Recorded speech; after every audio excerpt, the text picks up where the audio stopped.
बार एक तपस्वी जंगल में तप कर रहे थे। नारद जी उधर से निकले तो उन्होंने साष्टांग प्रणाम किया और पूछा, मुनिवर कहाँ जा रहे हैं?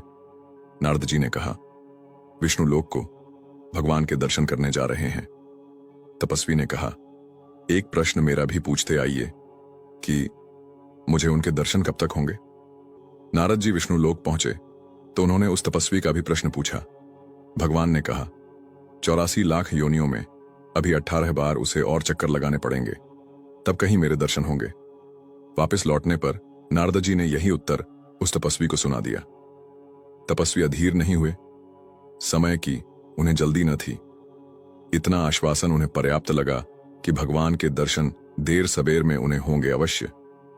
इससे उन्हें बड़ी प्रसन्नता हुई और दूने उत्साह के साथ अपनी तपस्या में लग गए। उनकी इस अविचल निष्ठा और धैर्य को देखकर भगवान बड़े प्रसन्न हुए और उन्होंने तुरंत ही उन तपस्वी को दर्शन दे दिए। कुछ दिन बाद नारद जी उधर से फिर निकले तो भक्त ने कहा, मुझे तो आपके जाने के दूसरे दिन ही दर्शन हो गए थे। इस पर नारद जी बहुत दुखी हुए और विष्णु भगवान के पास जाकर शिकायत की कि आपने मुझसे कहा इनको लंबी अवधि में दर्शन होंगे और आपने तुरंत ही दर्शन देकर मुझे झूठा बनाया।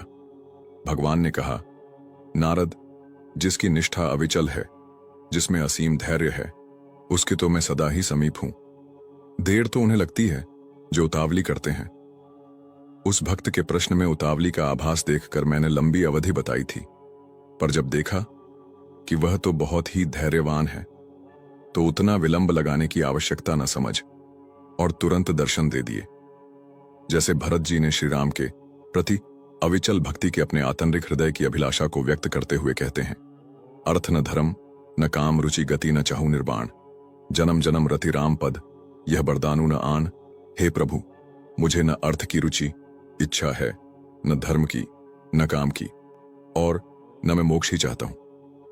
जन्म जन्म में मेरा श्री राम जी के चरणों में मेरा प्रेम हो, बस यही वरदान मांगता हूं, दूसरा कुछ भी नहीं। सभी परिस्थितियों में अविचल भाव से भक्ति में लगे रहना ही अविचल भक्ति का मतलब। हर हर महादेव, जय श्री राम।